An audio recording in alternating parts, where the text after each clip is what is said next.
Smart ലേണിങ്ങിൻ്റെ പുതിയൊരു വീഡിയോയിലോട്ട് എല്ലാവർക്കും സ്വാഗതം. അപ്പോൾ ഇന്നത്തെ ക്ലാസ് എന്ന് പറയുന്നത് അസിസ്റ്റൻറ്റ് സെയിൽസ്മാൻ എക്സാമിന് വേണ്ടിയിട്ടുള്ള മാത്സ് ആൻഡ് മെൻ്റൽ എബിലിറ്റിയുടെ പ്രീവിയസ് ക്വസ്റ്റ്യനും അതുപോലെ തന്നെ മോഡൽ എക്സാം ഉൾപ്പെടുത്തിയിട്ടുള്ള ഒരു ക്ലാസ്സാണ്. അപ്പോൾ ഇന്നത്തെ വീഡിയോയിൽ നമ്മളൊരു 20 ചോദ്യങ്ങളാണ് ഉൾപ്പെടുത്തിയിട്ടുള്ളത്. അതുപോലെ തന്നെ ഇത് നമുക്ക് 5 ദിവസമേ ഉള്ളൂ പരീക്ഷയ്ക്ക്. അപ്പോൾ ഇനിയുള്ള എല്ലാ ദിവസവും ഇതുപോലെ 20 25 ചോദ്യങ്ങൾ ഉൾപ്പെടുത്തി വീഡിയോ ചെയ്യുന്നതായിരിക്കും. ഓക്കെ, അപ്പോൾ നമ്മൾ നേരെ വീഡിയോയിലോട്ട് പോവുകയാണ്. അതിനു മുമ്പ് നമ്മുടെ ചാനൽ ആദ്യമായിട്ട് കാണുന്ന ആരെങ്കിലും ഉണ്ടെങ്കിൽ ഒന്ന് സബ്സ്ക്രൈബ് ചെയ്ത് സപ്പോർട്ട് ചെയ്യുക. അതുപോലെ തന്നെ വീഡിയോ അവസാനം വരെ കണ്ടതിന് ശേഷം വീഡിയോ ഇഷ്ടമാവുകയാണെങ്കിൽ ഒന്ന് ലൈക്ക് കൂടെ ചെയ്തേക്കാം. ഓക്കെ അല്ലേ? അപ്പോൾ നമ്മുടെ ഒന്നാമത്തെ ചോദ്യം, തുടർച്ചയായ 15 ഇരട്ട സംഖ്യകളുടെ ശരാശരി 90 ആയാൽ വലിയ സംഖ്യയും ചെറിയ സംഖ്യയും കണ്ടുപിടിക്കുക. അപ്പോൾ നല്ലൊരു ചോദ്യമാണിത്. അപ്പോൾ ഇവിടെ നോക്കിയേ, തുടർച്ചയായ 15 ഇരട്ട സംഖ്യകളുടെ ശരാശരി നമുക്ക് തന്നിട്ടുണ്ട്. നമുക്ക് ആ 15 സംഖ്യകളിലെ വലിയ സംഖ്യ ഏത് ചെറിയ സംഖ്യ ഏത് എന്നാണ് കണ്ടുപിടിക്കേണ്ടത്. അപ്പോൾ ഇത് ചെയ്യേണ്ട മെത്തേഡ് എന്താണെന്ന് വെച്ചാൽ, നമുക്ക് ഈ ഒരു ചോദ്യം കാണുമ്പോൾ നമ്മൾ അറിയേണ്ട മറ്റൊരു കാര്യമുണ്ട്. ഈ ടൈപ്പ് ചോദ്യം ചിലപ്പോൾ ഇരട്ട സംഖ്യകൾ ചോദിക്കാം, അതുപോലെ ഒറ്റ സംഖ്യ ചോദിക്കാം, അതുപോലെ തന്നെ എണ്ണൽ സംഖ്യകളും ചോദിക്കാം. അപ്പോൾ നമ്മൾ അറിയുക, ഈ ഒരു ടൈപ്പ് ചോദ്യത്തിൽ ഇരട്ട സംഖ്യ അല്ലെങ്കിൽ ഒറ്റ സംഖ്യ, ഇരട്ട സംഖ്യ എന്നോ ഒറ്റ സംഖ്യ എന്നോ ആണ് നമ്മുടെ ചോദ്യമെങ്കിൽ ചെയ്യേണ്ട മെത്തേഡ് എന്ന് പറയുന്നത് സെയിം ആണ്, ഒരേ മെത്തേഡ് തന്നെയാണ്. എന്നാൽ എണ്ണൽ സംഖ്യയാണ് വരുന്നതെങ്കിൽ, എണ്ണൽ സംഖ്യ എന്നാണ് നമ്മുടെ ചോദ്യത്തിൽ വരുന്നതെങ്കിൽ അവിടെ ഒരു ചെറിയ വ്യത്യാസം വരും. ഓക്കെ അല്ലേ? എന്താണ് നമുക്ക് പറയാം. ആദ്യം നമുക്ക് ഈ ഒരു ചോദ്യത്തിൻ്റെ ഉത്തരം കണ്ടുപിടിക്കാം. ഇവിടെ തുടർച്ചയായ 15 ഇരട്ട സംഖ്യകളുടെ ശരാശരി 90 തന്നിട്ടുണ്ട്. അപ്പോൾ ഇങ്ങനെ ഇത്ര ഇരട്ട സംഖ്യ അല്ലെങ്കിൽ ഇത്ര ഒറ്റ സംഖ്യകളുടെ ശരാശരി ഇന്നതാണ് എന്ന് പറഞ്ഞിട്ട് വലിയ സംഖ്യ ഏത് ചെറിയ സംഖ്യ എന്ന് ചോദിച്ചാൽ വെറും സിമ്പിളായിട്ടുള്ള 2 സ്റ്റെപ്പിൽ നമ്മൾ ഉത്തരം കണ്ടുപിടിക്കും. നമ്മുടെ ഫസ്റ്റ് സ്റ്റെപ്പ് വേറൊന്നുമില്ല, തന്നിരിക്കുന്ന എണ്ണം എത്രയാണോ എണ്ണത്തിൽ നിന്നും 1 കുറയ്ക്കുക. ഇവിടെ തുടർച്ചയായ 15 ഇരട്ട സംഖ്യ എന്നല്ലേ പറഞ്ഞിരിക്കുന്നത്. അപ്പോൾ ഇവിടുത്തെ എണ്ണം എന്ന് പറയുന്നത് 15 ആണ്. ക്ലിയർ അല്ലേ? നമ്മൾ ആ എണ്ണത്തിൽ നിന്നും 1 കുറയ്ക്കുന്നു. എപ്പോഴും എണ്ണത്തിൽ നിന്ന് എത്രയാണ് കുറയ്ക്കേണ്ടേ? 1 കുറയ്ക്കുന്നു. എണ്ണത്തിൽ നിന്ന് 1 കുറയ്ക്കുന്നു. 15 1 കുറച്ചാൽ നമുക്ക് എന്ത് കിട്ടും? 14. ഫസ്റ്റ് സ്റ്റെപ്പ് കംപ്ലീറ്റ് ആയി. ഇനി നമ്മുടെ സെക്കൻഡ് സ്റ്റെപ്പ് എന്താണെന്ന് വെച്ചാൽ, എണ്ണത്തിൽ നിന്ന് 1 കുറച്ച് കിട്ടുന്നത് എത്രയാണോ അത് ശരാശരിയോട് കൂട്ടിയാൽ വലിയ സംഖ്യ, കുറച്ചാൽ ചെറിയ സംഖ്യ. ഇവിടെ നമുക്ക് ശരാശരി 90 തന്നിട്ടുണ്ട് അല്ലേ? ഈ ശരാശരിയായ 90നോടൊപ്പം ഈ 14 കൂട്ടിയാൽ വലിയ സംഖ്യ എത്രയാ? 104. ശരാശരിയായ 90 നിന്നും ഈ 14 കുറച്ചാൽ ചെറിയ സംഖ്യ എത്രയാ? 76. ഓക്കെ അല്ലേ? നമ്മുടെ ഉത്തരം ഓപ്ഷൻ ഡി, 104 76. അപ്പോൾ ഒറ്റ സംഖ്യ എന്ന് ചോദിച്ചാലും ഇരട്ട സംഖ്യ എന്ന് ചോദിച്ചാലും നമ്മൾ ചെയ്യേണ്ട മെത്തേഡ് എന്താണ്? എണ്ണത്തിൽ നിന്നും 1 കുറയ്ക്കുക. ഫസ്റ്റ് സ്റ്റെപ്പ് എണ്ണത്തിൽ നിന്നും 1 കുറയ്ക്കുക. എണ്ണത്തിൽ നിന്ന് 1 കുറയ്ക്കുമ്പോൾ കിട്ടുന്നത് എത്രയാണോ അത് തന്നിരിക്കുന്ന ശരാശരിയോടൊപ്പം കൂട്ടിയാൽ വലിയ സംഖ്യ, തന്നിരിക്കുന്ന ശരാശരിയിൽ നിന്നും കുറച്ചാൽ ചെറിയ സംഖ്യ. ക്ലിയർ അല്ലേ? അപ്പോൾ ഒറ്റ സംഖ്യയുടെയും ഇരട്ട സംഖ്യയുടെയും കാര്യം നമുക്ക് കിട്ടി. ഇനി ഇതേ ചോദ്യം നമ്മളോട് ചോദിക്കാം എന്തിൻ്റെ രൂപത്തിൽ? ഇരട്ട സംഖ്യയ്ക്ക് പകരം അവിടെ എണ്ണൽ സംഖ്യ വരാം. എണ്ണൽ സംഖ്യ വരുമ്പോൾ നമ്മളിപ്പോൾ പഠിച്ച കാര്യത്തിൽ ഒരു കുഞ്ഞ് വ്യത്യാസമേ വരുന്നുള്ളൂ. അതായത് നമ്മൾ ഈ ചോദ്യം തന്നെ എടുക്കുന്നു. ഇവിടെ ഇരട്ട സംഖ്യ മാറ്റിയിട്ട് നമ്മൾ എന്തെടുക്കുന്നു? എണ്ണൽ സംഖ്യ എന്നാക്കുന്നു. എങ്കിൽ ചോദ്യം എങ്ങനെ വരും? തുടർച്ചയായ 15 എണ്ണൽ സംഖ്യകളുടെ ശരാശരി 90 ആയാൽ വലിയ സംഖ്യയും ചെറിയ സംഖ്യയും കണ്ടുപിടിക്കുകയാണ് നമ്മുടെ ചോദ്യം.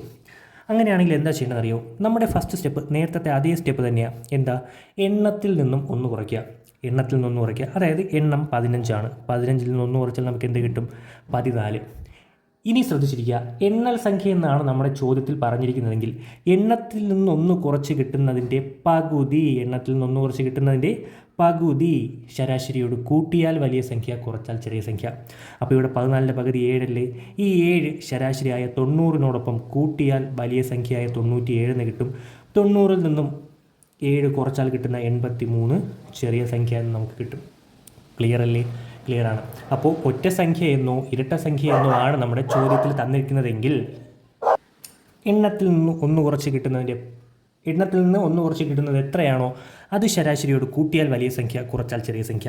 ഇനി എണ്ണൽ സംഖ്യ എന്നാണ് നമ്മുടെ ചോദ്യത്തിൽ പറയുന്നതെങ്കിൽ എണ്ണത്തിൽ നിന്ന് 1 കുറച്ചതിൻ്റെ പകുതി ശരാശരിയോട് കൂട്ടിയാൽ വലിയ സംഖ്യ, കുറച്ചാൽ ചെറിയ സംഖ്യ. ക്ലിയർ അല്ലേ? അങ്ങനെയാണെങ്കിൽ നമുക്ക് നേരെ രണ്ടാമത്തെ ചോദ്യത്തിലോട്ട് പോകാം. രണ്ടാമത്തെ ചോദ്യം, ഇന്ന് ബുധനാഴ്ചയായാൽ 37 ദിവസം കഴിഞ്ഞ് ഏത് ആഴ്ചയായിരിക്കും? അപ്പോൾ കൃത്യമായിട്ട് മനസ്സിലാക്കുക, ഇന്ന് ബുധൻ, നമുക്ക് 37 ദിവസം കഴിഞ്ഞ് ഏത് ആഴ്ച അല്ലെങ്കിൽ ഏത് ദിവസം എന്നാണ് കണ്ടുപിടിക്കേണ്ടത്. അപ്പോൾ ഈ ഒരു ചോദ്യം ചെയ്യുന്നത് എങ്ങനെയാണെന്ന് വെച്ചാൽ, വേറൊന്നുമില്ല, നമുക്ക് തന്നിരിക്കുന്ന ദിവസങ്ങളുടെ എണ്ണം ഇവിടെ 37 അല്ലേ? തന്നിരിക്കുന്ന ദിവസങ്ങളുടെ എണ്ണം എത്രയാണോ അതിനെ 7 കൊണ്ട് ഹരിക്കുക. ഈ 7 എവിടെ നിന്ന് വന്നു എന്ന് ചോദിച്ചാൽ ഒരാഴ്ചയിൽ 7 ദിവസമാണ് ഉള്ളത്, അതാണ് 7. ഓക്കെ അല്ലേ? അപ്പം നമ്മൾ ഈ 37നെ 7 കൊണ്ട് ഹരിക്കുന്നു. നമുക്കറിയാം 5 7 35 ശിഷ്ടം 2. നമുക്കിവിടെ ശിഷ്ടത്തിനാണ് പ്രാധാന്യം. ഇവിടെ നമ്മൾ തന്നിരിക്കുന്ന ദിവസങ്ങളുടെ എണ്ണത്തിനെ 7 കൊണ്ട് ഹരിക്കുമ്പോൾ എത്രയാണോ ശിഷ്ടം വരുന്നത് അത് തന്നിരിക്കുന്ന ദിവസത്തിനോടൊപ്പം കൂട്ടിയാൽ നമ്മുടെ ഉത്തരമായി. ഇവിടെ തന്നിരിക്കുന്ന ദിവസം എത്രയാണ്? ബുധൻ. ഈ ബുധനോടൊപ്പം 2 കൂട്ടിയാൽ നമ്മുടെ ഉത്തരം വെള്ളി എന്ന് നമുക്ക് എഴുതാം. വെള്ളി, ഓപ്ഷൻ എ. ക്ലിയർ അല്ലേ? അപ്പോൾ ഇങ്ങനെ ഇന്ന് ഇന്ന ദിവസമാണ് എങ്കിൽ ഇത്ര ദിവസം കഴിഞ്ഞ് ഏതാഴ്ച അല്ലെങ്കിൽ ഏത് ദിവസവും ചോദിച്ചാൽ എന്ത് ചെയ്താൽ മതി? തന്നിരിക്കുന്ന ദിവസങ്ങളുടെ എണ്ണത്തിനെ 7 കൊണ്ട് ഹരിക്കുക. എത്രയാണോ ശിഷ്ടം വരുന്നത് അത് തന്നിരിക്കുന്ന ദിവസത്തിനോടൊപ്പം കൂട്ടുക. ക്ലിയർ അല്ലേ? നമ്മൾ നേരെ മൂന്നാമത്തെ ചോദ്യത്തിലോട്ട് പോവുകയാണേ. മൂന്നാമത്തെ ചോദ്യം: ഒരാളുടെ ശമ്പളം 10% വർദ്ധിപ്പിച്ചതിനു ശേഷം 10% കുറയ്ക്കുന്നു. ഇപ്പോൾ അയാളുടെ ശമ്പളത്തിൽ ആദ്യ ശമ്പളത്തിൽ നിന്ന് എന്ത് വ്യത്യാസമാണുള്ളത്? അപ്പോൾ ഇതാണ് ചോദ്യം. അപ്പോൾ ഈ ചോദ്യം കാണുമ്പോൾ നമുക്കൊരു കൺഫ്യൂഷൻ വരും. അതായത് ആദ്യം 10% കൂട്ടി, വീണ്ടും 10% കുറയ്ക്കുന്നത്, അപ്പോൾ ഒരു വ്യത്യാസം വരത്തില്ലല്ലോ എന്നും പറഞ്ഞ് നമ്മൾ ഓപ്ഷൻ ഡിയിൽ എന്തായാലും കാണും മാറ്റമില്ല എന്നൊരു ഓപ്ഷൻ കാണും, അല്ലെങ്കിൽ വ്യത്യാസമില്ല എന്നൊരു ഓപ്ഷൻ കാണും. നമ്മളത് അടിച്ചു വെച്ചിട്ട് വരും. അത് തെറ്റാണ്. കാരണം ഞാൻ പറഞ്ഞുതരാം, ഒരു ഉദാഹരണ സഹിതം പറഞ്ഞുതരാം. ഇപ്പോൾ എൻ്റെ സാലറി, ഞാനൊരു കമ്പനിയിൽ വർക്ക് ചെയ്യുകയാണ്, എൻ്റെ സാലറി 100 രൂപയാണെന്ന് വിചാരിക്കുക. ഓക്കെ അല്ലേ? അപ്പോൾ എൻ്റെ മുതലാളി ഒന്ന് പറയുകയാണ്, എടാ ഇന്ന് മുതൽ നിൻ്റെ സാലറി 10% ഞാൻ കൂട്ടുകയാണ്. അപ്പോൾ എന്ത് പറ്റി? 100 രൂപയായിരുന്നു എൻ്റെ സാലറി, 10% കൂടി എന്ന് പറഞ്ഞാൽ 100ൻ്റെ 10% എത്രയാണ്? 10 രൂപ. അപ്പോൾ അടുത്ത മാസത്തെ എൻ്റെ സാലറി 100 + 10 110 രൂപയായി. അപ്പോൾ അടുത്ത മാസം ഞാൻ 110 രൂപ മേടിച്ചു. അപ്പോൾ അങ്ങനെ ഇരിക്കെ മുതലാളി വീണ്ടും വന്നു, എടാ ഇപ്പോൾ കമ്പനി കുറച്ച് നഷ്ടത്തിലാണ്, അതുകൊണ്ട് നിൻ്റെ സാലറി ഞാൻ വീണ്ടും 10% കുറയ്ക്കുന്നു എന്ന് പറയുന്നു. ഓക്കെ അല്ലേ? അപ്പോൾ ഇപ്പോൾ എൻ്റെ സാലറി എത്ര രൂപയാണ്? 110 രൂപയാണ്. ഈ 110 രൂപയായിരിക്കുന്ന സാലറിയിൽ നിന്നും വീണ്ടും 10% കുറയുകയല്ലേ ചെയ്യുന്നത്? ആ 10% ഈ 110 എന്നല്ലേ കുറയുന്നത്? അപ്പോൾ 110ൻ്റെ 10% എത്രയാണ്? 11. അപ്പോൾ 110 നിന്ന് 11 കുറച്ചാൽ 99 രൂപയാവും എൻ്റെ സാലറി. അതായത് 100 രൂപ ആയിരുന്ന എൻ്റെ സാലറി ഇപ്പോൾ എത്രയാണ്? 99 രൂപയാണ്. അവിടെ 1 രൂപ കുറഞ്ഞില്ലേ? ഇതേ സെയിം കൺസെപ്റ്റ് നമ്മളിവിടെ കൊണ്ടുവരുന്നത്. ഓക്കെ അല്ലേ? അപ്പോൾ ഇവിടെ നമ്മൾ അത് കണ്ടുപിടിക്കാനായിട്ട് ഒരു കുഞ്ഞ് ഇക്വേഷൻ പഠിക്കും. അതായത് ഒരാളുടെ ശമ്പളം ആദ്യം X% വർദ്ധിപ്പിച്ചു എന്ന് വയ്ക്കുക. X% കൂട്ടി, അതിനുശേഷം അതേ X% തന്നെ കുറയ്ക്കുകയാണ് എങ്കിൽ, അതായത് കൂട്ടുന്ന ശമ്പളവും അല്ലെങ്കിൽ കൂട്ടുന്ന ശതമാനവും കുറയ്ക്കുന്ന ശതമാനവും സെയിം ആണെങ്കിൽ അവിടെ എപ്പോഴും X²/100% കുറവ് ആയിരിക്കും ഉണ്ടാകുന്നത്. ക്ലിയർ അല്ലേ? ഒരാളുടെ ശമ്പളം X% കൂട്ടിയതിന് ശേഷം അതേ X% തന്നെയാണ് കുറയ്ക്കുന്നതെങ്കിൽ അവിടെ എപ്പോഴും X²/100% കുറവായിരിക്കും ഉണ്ടാകുന്നത്. ഇവിടെ X എന്ന് പറയുന്നത് വേറൊന്നുമില്ല, തന്നിരിക്കുന്ന ശതമാനം തന്നെയാണ്. അങ്ങനെയാണെങ്കിൽ ഇവിടുത്തെ X 10 ഫോർമുല കൊടുക്കുമ്പോൾ 10ൻ്റെ സ്ക്വയർ / 100 ഈക്വൽ ടു 10ൻ്റെ സ്ക്വയർ നമുക്കറിയാം 100/100 ഈക്വൽ ടു വെട്ടാം 1% കുറവായിരിക്കും ഇവിടുത്തെ ഉത്തരം. Option A. ക്ലിയർ അല്ലേ? ക്ലിയർ ആണ്. അങ്ങനെയാണെങ്കിൽ നമുക്ക് നാലാമത്തെ ചോദ്യത്തിലോട്ട് പോകാം. അപ്പോൾ നമ്മുടെ നാലാമത്തെ ചോദ്യം: 723/42 ഒറ്റയുടെ സ്ഥാനത്തെ അക്കമെത്ര? ഓക്കെ അല്ലേ? അപ്പോൾ നമുക്കിവിടെ 723/42 എന്നൊരു സംഖ്യ തന്നിട്ടുണ്ട്. ഇതിൻ്റെ ഒറ്റയുടെ സ്ഥാനത്തെ അക്കം കണ്ടുപിടിക്കാനാണ് പറഞ്ഞിരിക്കുന്നത്. അതായത് 723നെ 42 തവണ എഴുതി ഗുണിക്കുമ്പോൾ ഏറ്റവും അറ്റത്ത് വരുന്ന സംഖ്യ ഏത്? ഇതാണ് നമ്മുടെ ചോദ്യം. അങ്ങനെ 723നെ 42 തവണ എഴുതിക്കൊണ്ടിരിക്കുന്നത് പോസിബിളാണോ? ഒരിക്കലും പോസിബിൾ അല്ല. കാൽക്കുലേറ്ററിന് പോലും സമയം എടുക്കും കണ്ടുപിടിക്കുക. ക്ലിയർ അല്ലേ? അപ്പോൾ ഇത് ചെയ്യാനായിട്ട് ഒരു സിമ്പിൾ മെത്തേഡ് ഉണ്ട്. വേറൊന്നുമില്ല, ഇങ്ങനെ ഒരു ചോദ്യം കണ്ട നിങ്ങൾ മനസ്സിലാക്കുക, ഈ 723 എന്ന് പറയുന്നത് പൂർണ്ണസംഖ്യയും ഈ 42 എന്ന് പറയുന്നത് അതിൻ്റെ പവറുമാണ്, അതായത് കൃതിയുമാണ്. അത് നമുക്ക് എല്ലാവർക്കും അറിയാവുന്ന കാര്യമാണ്. അപ്പോൾ ഇത് നമ്മൾ വെറും ഒരു 3-4 സ്റ്റെപ്പ് കൊണ്ട് ഇപ്പം ചെയ്ത് തീർക്കും. നോക്കൂ, നമ്മുടെ ഫസ്റ്റ് സ്റ്റെപ്പ് എന്താണെന്ന് വെച്ചാൽ വേറൊന്നുമില്ല, തന്നിരിക്കുന്ന പവർ ഉണ്ടല്ലോ, പവർ എത്രയോ ആയിക്കോട്ടെ ആ പവറിനെ 4 കൊണ്ട് ഡിവൈഡ് ചെയ്യുക. എപ്പോഴും പവറിനെ 4 കൊണ്ട് ഡിവൈഡ് ചെയ്യുക. ഇവിടുത്തെ പവർ 42 42നെ 4 കൊണ്ട് ഹരിക്കുന്നു. 1 4 4 ശിഷ്ടം 2. പോയിൻ്റ് ഒന്നും കൊടുക്കാൻ നിൽക്കേണ്ട, നമുക്കിവിടെ ശിഷ്ടത്തിനാണ് പ്രാധാന്യം. നമുക്ക് എന്ത് കിട്ടി? ഇവിടെ ശിഷ്ടം 2 കിട്ടി. ക്ലിയർ അല്ലേ? ഈ ശിഷ്ടം 2 എടുത്തുകൊണ്ട് പോയി പൂർണ്ണസംഖ്യയുടെ അവസാന ഡിജിറ്റിൻ്റെ പവറായിട്ട് എഴുതുക. എങ്ങനെ? നമുക്ക് എത്രയാണോ ശിഷ്ടം കിട്ടുന്നത് അത് എടുത്തുകൊണ്ട് നേരെ പോയി പൂർണ്ണസംഖ്യയുടെ അവസാനത്തെ ഡിജിറ്റിൻ്റെ പവറായിട്ട് എഴുതുക. ഇവിടുത്തെ പൂർണ്ണസംഖ്യ എത്രയാണ്? 723. 723ലെ അവസാന ഡിജിറ്റ് 3. ആ 3ൻ്റെ പവറായിട്ട് നമ്മുടെ ശിഷ്ടമായ 2 കൊടുക്കുന്നു. 3ൻ്റെ സ്ക്വയർ. നമ്മുടെ ഉത്തരം 9. Option D. ക്ലിയർ അല്ലേ? ക്ലിയർ അല്ലേ? ഒരിക്കൽ കൂടെ പറഞ്ഞുതരാം. നമുക്ക് 723/42 എന്ന സംഖ്യയുടെ ഒറ്റയുടെ സ്ഥാനത്തെ അക്കമാണ് കാണേണ്ടത്. ഇങ്ങനൊരു ചോദ്യം കണ്ട നമ്മുടെ ഫസ്റ്റ് സ്റ്റെപ്പ് അതിൻ്റെ പവർ അല്ലെങ്കിൽ കൃതി എത്രയാണോ അതിനെ 4 കൊണ്ട് ഹരിക്കുക. 42നെ 4 കൊണ്ട് ഹരിച്ചാൽ 1 4 4 ശിഷ്ടം 2. എത്രയാണോ ശിഷ്ടം വരുന്നത് അത് പൂർണ്ണസംഖ്യയുടെ അവസാന ഡിജിറ്റിൻ്റെ പവറായിട്ട് എഴുതുക. പൂർണ്ണസംഖ്യയുടെ അവസാന ഡിജിറ്റ് 3 ആണ്. 3ൻ്റെ പവറായിട്ട് ശിഷ്ടമായി 2 എഴുതുന്നു. നമ്മുടെ ഉത്തരം 9. ക്ലിയർ അല്ലേ? ക്ലിയറാണ്. ഈ ക്വസ്റ്റ്യൻ ക്ലിയർ ആണെങ്കിൽ ഇത് ഒരു പരീക്ഷയ്ക്ക് ചോദിച്ചൊരു രീതിയുണ്ട്. ആ ചോദ്യം കൂടെ നമുക്കൊന്ന് നോക്കാം. 5ാമത്തെ ചോദ്യം നോക്കൂ. 123/125 പ്ലസ് 69/41 പ്ലസ് 32/24 ഒറ്റയുടെ സ്ഥാനത്തെ അക്കം എത്ര? ഓക്കെ അല്ലേ? അപ്പോൾ ഇത് കണ്ടുപിടിക്കാനായിട്ട് നിങ്ങൾ വേറെ ബുദ്ധിമുട്ടൊന്നും വേണ്ട. 123/125 ഇതിൻ്റെ ഒറ്റയുടെ സ്ഥാനത്തെ അക്കം കണ്ടുപിടിക്കാൻ നമുക്കറിയാമല്ലോ. ഇതാ ഇപ്പോൾ പഠിച്ചതേ ഉള്ളൂ. അതുപോലെ 69/41 കണ്ടുപിടിക്കാൻ അറിയാം. 32/24 കണ്ടുപിടിക്കാൻ അറിയാം. എന്നിട്ട് എന്ത് ചെയ്താൽ മതി? നടുക്കത്തെ ചിഹ്നം പ്ലസ് അല്ലേ, അത് 3 കൂടെ അങ്ങ് കൂട്ടിയാൽ മതി. അത്രയേ ഉള്ളൂ കാര്യം. ക്ലിയർ അല്ലേ? കൂട്ടാനുള്ള ചിഹ്നമാണെങ്കിൽ കൂട്ടി വയ്ക്കുക, ഗുണിക്കാനുള്ള ചിഹ്നമാണെങ്കിൽ ഗുണിച്ച് വയ്ക്കുക, കുറയ്ക്കാനാണെങ്കിൽ കുറച്ച് വയ്ക്കുക. എന്താണോ തന്നിരിക്കുന്നത് അതങ്ങ് ചെയ്ത് വെച്ചാൽ മതി. നമുക്ക് നോക്കാം. ആദ്യം 123/125. അപ്പോൾ നമുക്ക് ആദ്യം ഈ 123/125 ഒറ്റയുടെ സ്ഥാനത്തേക്ക് കണ്ടുപിടിക്കാം. എന്താ ചെയ്യേണ്ടത്? പവർ എത്രയാണോ അതിനെ 4 കൊണ്ട് ഹരിക്കാം. ഇവിടുത്തെ പവർ 125 അതിനെ 4 കൊണ്ട് ഹരിക്കുന്നു. 3 × 4 12 ശിഷ്ടം 5. 1 4 4 ശിഷ്ടം എത്രയാ? 1. എത്രയാണോ ശിഷ്ടം വരുന്നത് അത് പൂർണ്ണസംഖ്യയുടെ അവസാന ഡിജിറ്റിൻ്റെ പവറായിട്ട് എഴുതുക. പൂർണ്ണസംഖ്യ 123 അതിൻ്റെ അവസാന സംഖ്യ 3. 3ൻ്റെ പവറായിട്ട് 1 എഴുതുന്നു. നമുക്ക് കിട്ടി 3. ഓക്കെ അല്ലേ? അതായി. ഇനി 69/41. 69/41 ഇവിടുത്തെ പവർ 41. 41നെ വെറുതെ 4 കൊണ്ട് ഹരിക്കണോ? 10 4 40 ശിഷ്ടം 1 വരത്തുള്ളൂ. ആ ശിഷ്ടം 1 എന്തിൻ്റെ പവറായിട്ട് എഴുതണം? പൂർണ്ണസംഖ്യയുടെ ലാസ്റ്റ് ഡിജിറ്റിൻ്റെ. പൂർണ്ണസംഖ്യ 69 അപ്പോൾ 9ൻ്റെ പവറായിട്ട് നമ്മൾ എന്ത് എഴുതുന്നു? 1 എഴുതുന്നു. എന്ത് തന്നെയാണ്? 9. അതുമായി 3ാമത്തെ സംഖ്യ ഏതാ? 32/24. 24നെ നമ്മൾ 4 കൊണ്ട് ഡിവൈഡ് ചെയ്യുന്നു. 24/4 6 4 24 ശിഷ്ടം 0 വന്നു. ശിഷ്ടം 0 വന്നാൽ നിങ്ങൾ എന്ത് ചെയ്യണമെന്നറിയോ? ഒരിക്കലും 0 തന്നെ എടുത്ത് പവറിൽ കൊടുക്കരുത്. അപ്പോൾ ഇങ്ങനെ ചെയ്തുകൊണ്ടിരിക്കുമ്പോൾ നമുക്ക് എപ്പോഴെങ്കിലും ശിഷ്ടം 0 കിട്ടുകയാണ് എങ്കിൽ നമ്മൾ എന്താ ചെയ്യണമെന്നറിയോ?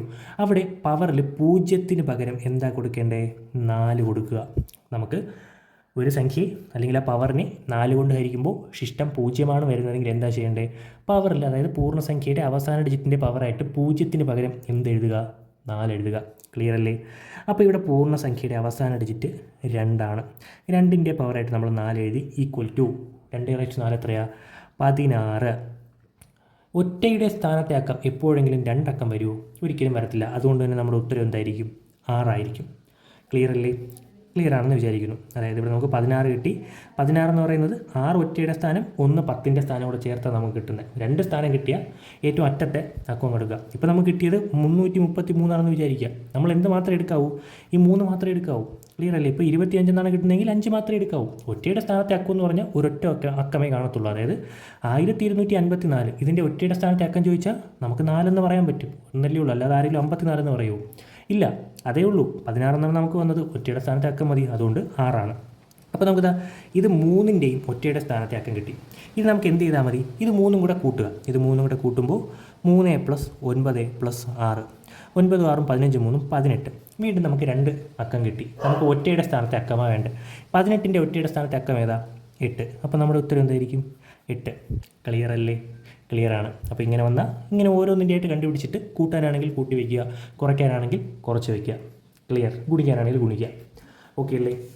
അങ്ങനെയാണെങ്കിൽ നമ്മുടെ 6ാമത്തെ ചോദ്യം. ഒരു ക്ലാസ്സിലെ 26 പേർക്ക് ഒരു പരീക്ഷയിൽ മുഴുവൻ മാർക്ക് ലഭിച്ചു. ഇത് ക്ലാസ്സിലാകെയുള്ളവരുടെ 65% എങ്കിൽ ക്ലാസ്സിലാകെ എത്ര പേരുണ്ട്? അപ്പോൾ ഇവിടെ നോക്കി, ഒരു ക്ലാസ്സിൽ 26 പേർക്ക് ഒരു പരീക്ഷയിൽ മുഴുവൻ മാർക്കുണ്ട്. അതായത് 26 പേർക്ക് ഫുൾ മാർക്കുണ്ട്. പിന്നെ പറയുന്നുണ്ട് ഇത്, അതായത് 26 പേരെന്ന് പറയുന്നത് ക്ലാസ്സിലാകെയുള്ളവരുടെ 65%. അപ്പോൾ 26 പേരെന്ന് പറയുന്നത് ക്ലാസ്സിലാകെയുള്ളവരുടെ 65%. അപ്പോൾ നമുക്ക് എഴുതാം ഇവിടെ 65% എന്തെന്ന് പറയുന്നത് 26. ഓക്കെയാണ്. എങ്കിൽ ക്ലാസ്സിൽ ആകെ എത്ര പേരുണ്ട്? ശതമാനം എന്ന ടോപ്പിക്കിൽ ആകെ എന്ന് എവിടെ കണ്ടാലും വിചാരിച്ചോണം എന്താണ് നമുക്ക് കണ്ടുപിടിക്കേണ്ടത്? 100% എത്ര? അതായത് ചോദ്യം ഇത്രയേ ഉള്ളൂ, 65% 26 ആയാൽ 100% എത്ര? എന്ത് ചെയ്താൽ മതി? ക്രോസ് മൾട്ടിപ്ലിക്കേഷൻ ചെയ്യുമ്പോൾ 2 ഉള്ളത് ഗുണിക്കുക, 1 ഉള്ളതുകൊണ്ട് ഹരിക്കുക. അപ്പോൾ 100 ഇൻറ്റു 26 ഡിവൈഡഡ് ബൈ 65. നമുക്കിതാ 100ഉം 65ഉം 5 വെച്ച് വെട്ടാം. 13 20 13 5 65 25 100. 13ഉം 26ഉം വെട്ടാം. ഒരു 13 13 2 13 26. ബാക്കി എന്തുണ്ട്? 20 ഗുണം 2 ഈക്വൽ ടു നമ്മുടെ ഉത്തരം 40. Option A. ക്ലിയർ അല്ലേ? അപ്പോൾ ഇക്കഴിഞ്ഞ ഒരു പരിപാടി എക്സൈസിനോ ഫയർഫോഴ്സിനോ പോലീസിനോ ഈ ഒരു ചോദ്യം ചോദിച്ചിട്ടുണ്ടായിരുന്നു. ഇമ്പോർട്ടൻ്റ് ചോദ്യമാണ്. ക്ലിയർ അല്ലേ? നമ്മുടെ 7ാമത്തെ ചോദ്യം, 2010 കലണ്ടർ അതുപോലെ ആവർത്തിക്കുന്ന തൊട്ടടുത്ത വർഷമേത്? അപ്പോൾ ഇങ്ങനൊരു വർഷത്തിലെ കലണ്ടർ അതുപോലെ ആവർത്തിക്കുന്ന തൊട്ടടുത്ത വർഷമേതെന്ന് ചോദിച്ചാൽ കണ്ടുപിടിക്കാനായിട്ട് നമ്മൾ എന്താ ചെയ്യണമെന്നറിയോ? ആദ്യം തന്നിരിക്കുന്ന വർഷം എത്രയാണോ അതിനെ 4 കൊണ്ട് ഹരിക്കുക. ഇവിടെ നമുക്ക് 2010 എന്നുള്ള വർഷമാണ് തന്നിരിക്കുന്നത്. ഇതിനെ 4 കൊണ്ട് ഹരിക്കണം. ഒരു സംഖ്യ 4 കൊണ്ട് ഹരിക്കാൻ എന്ത് ചെയ്താൽ മതി? ആ സംഖ്യയുടെ അവസാനത്തെ 2 ഡിജിറ്റ് 4ൻ്റെ ഗുണിതമാണെന്ന് നോക്കിയാൽ മതി. ഇവിടെ 2010 അവസാനത്തെ 2 ഡിജിറ്റ് 10 ആണ്. 10നെ നമുക്ക് 4 കൊണ്ട് ഹരിക്കാം. 2 4 8 ശിഷ്ടം 2. നമുക്കിവിടെ ശിഷ്ടത്തിനാണ് പ്രാധാന്യം. അപ്പോൾ നമ്മുടെ സ്റ്റെപ്പ് എന്താ? തന്നിരിക്കുന്ന വർഷത്തിനെ 4 കൊണ്ട് ഹരിക്കുക. എത്രയാണ് ശിഷ്ടം കിട്ടുന്നതെന്ന് നോക്കുക. അപ്പോൾ നമുക്കിവിടെ കിട്ടിയ ശിഷ്ടം എത്രയാണ്? 2 കിട്ടിയത്. അപ്പോൾ നമ്മളിവിടെ ഒരു 3 പോയിൻ്റ് അറിഞ്ഞിരിക്കുക. ഇങ്ങനെ ഒരു ചോദ്യത്തിൽ നമ്മൾ തന്നിരിക്കുന്ന വർഷത്തിനെ 4 കൊണ്ട് ഹരിക്കുമ്പോൾ നമുക്ക് ഏതൊക്കെ സംഖ്യകൾ സ്വാഭാവികമായിട്ട് ശിഷ്ടം വരും? 1 ശിഷ്ടം വരും, അതുപോലെ 2 വരും, 3 വരും, എന്തും കൂടെ വരും? 0 വരും. ഈ 4 സംഖ്യകളല്ലേ ശിഷ്ടം വരത്തുള്ളൂ. ഒരു സംഖ്യ ഏത് സംഖ്യ ആയിക്കോട്ടെ അതിനെ 4 കൊണ്ട് ഹരിക്കുമ്പോൾ ആണ്. അപ്പോൾ നമ്മളിങ്ങനെ ഒരു വർഷത്തിനെ 4 കൊണ്ട് ഹരിക്കുമ്പോൾ നമുക്ക് ശിഷ്ടം 1 വരുന്നതെങ്കിൽ എന്ത് ചെയ്യണം? തന്നിരിക്കുന്ന വർഷത്തിനോടൊപ്പം 6 കൂട്ടിയാൽ നമ്മുടെ ഉത്തരമായി. ശിഷ്ടം 2 3 വരുന്നതെങ്കിൽ തന്നിരിക്കുന്ന വർഷത്തിനോടൊപ്പം 11 കൂട്ടിയാൽ നമ്മുടെ ഉത്തരമായി. ശിഷ്ടം 0 വരുന്നതെങ്കിൽ തന്നിരിക്കുന്ന വർഷത്തിനോടൊപ്പം 28 കൂട്ടിയാൽ നമ്മുടെ ഉത്തരമായി. ക്ലിയർ അല്ലേ? അപ്പോൾ ഇങ്ങനൊരു ചോദ്യം ചെയ്യുമ്പോൾ ഫസ്റ്റ് സ്റ്റെപ്പ് തന്നിരിക്കുന്ന വർഷത്തിനെ 4 കൊണ്ട് ഹരിക്കുക. 4 കൊണ്ട് ഹരിക്കുമ്പോൾ ഏതൊരു സംഖ്യയും 4 കൊണ്ട് ഹരിക്കുമ്പോൾ ശിഷ്ടം 1 വരാം, 2 വരാം, 3 വരാം, 0 വരാം. ശിഷ്ടം 1 വരുന്നതെങ്കിൽ തന്നിരിക്കുന്ന വർഷത്തിനോടൊപ്പം 6 കൂട്ടുക. ശിഷ്ടം 2 അല്ലെങ്കിൽ 3 വരുന്നതെങ്കിൽ തന്നിരിക്കുന്ന വർഷത്തിനോടൊപ്പം 11 കൂട്ടുക. ശിഷ്ടം 0 വരുന്നതെങ്കിൽ തന്നിരിക്കുന്ന വർഷത്തിനോടൊപ്പം 28 കൂട്ടുക. ഇവിടെ നമുക്ക് ശിഷ്ടം 2 വന്നത്. അതുകൊണ്ട് എന്ത് ചെയ്യണം? നമുക്ക് തന്നിരിക്കുന്ന വർഷമായ 2010 11 അങ്ങ് കൂട്ടുന്നു. നമ്മുടെ ഉത്തരം 2021 എന്ന് എഴുതാം. Option B. ക്ലിയർ അല്ലേ? അങ്ങനെയാണെങ്കിൽ നമുക്ക് അടുത്ത ചോദ്യത്തിലോട്ട് പോവാം. നമ്മുടെ 8ാമത്തെ ചോദ്യം, a² + b² = 139, ab = 15 ആയാൽ a+b² ഡിവൈഡഡ് ബൈ a+b വില കാണുക. ഓക്കെ അല്ലേ? അപ്പോൾ ഇത് സർവ്വസമവാക്യങ്ങൾ എന്ന് പറയുന്നൊരു ടോപ്പിക്കിൽ നല്ലൊരു പ്രീവിയസ് ക്വസ്റ്റ്യൻ ആണ്. അപ്പോൾ ഇവിടെ നോക്കൂ, നമുക്ക് a² + b² = 139 തന്നിട്ടുണ്ട്. അതുപോലെ എ ബിയുടെ വാല്യൂ നമുക്ക് 15 തന്നിട്ടുണ്ട്. നമുക്ക് കണ്ടുപിടിക്കേണ്ടത് a+b² ഡിവൈഡഡ് ബൈ a+b എത്രയെന്നാണ് കണ്ടുപിടിക്കേണ്ടത് അല്ലേ? ഇവിടെ നോക്കൂ, a+b² അതായത് a+b² എന്ന് പറയുന്നത് ഒരു സർവ്വസമവാക്യമാണ്. ഇതിൻ്റെ എക്സ്പാൻഷൻ അറിയാമെങ്കിലേ നമുക്ക് ഈ ഒരു ഉത്തരത്തിലോട്ട് എത്താൻ പറ്റത്തുള്ളൂ. അപ്പോൾ a+b² എക്സ്പാൻഷൻ എന്താ? a² + b² + 2ab. ചിലടത്ത് a² + 2ab + b² ഇങ്ങനെ പഠിച്ചു വെച്ചാൽ ഒരു കുഴപ്പമില്ല. ക്ലിയർ അല്ലേ? അപ്പോൾ എക്സ്പാൻഷൻ നമുക്ക് കിട്ടി a² + b² + 2ab. ഇവിടെ നോക്കി, a² + b² 109. അതായത് ഈ a² + b² വാല്യൂ നമുക്ക് എന്തെന്നുണ്ട്? 139 പ്ലസ് 2ab, അതായത് 2 ഇൻറ്റു ab. നോക്കി, എ ബിയുടെ വാല്യൂ നമുക്ക് 15 എന്നുണ്ട്. അപ്പോൾ അത് നമ്മളിവിടെ സബ്സ്റ്റിറ്റ്യൂട്ട് ചെയ്യുന്നു. ഈക്വൽ ടു 139 പ്ലസ് 2 × 15 എത്രയാണ്? 30. ഈക്വൽ ടു നമുക്ക് a+b² വാല്യൂ നമുക്ക് എന്തെന്ന് കിട്ടും?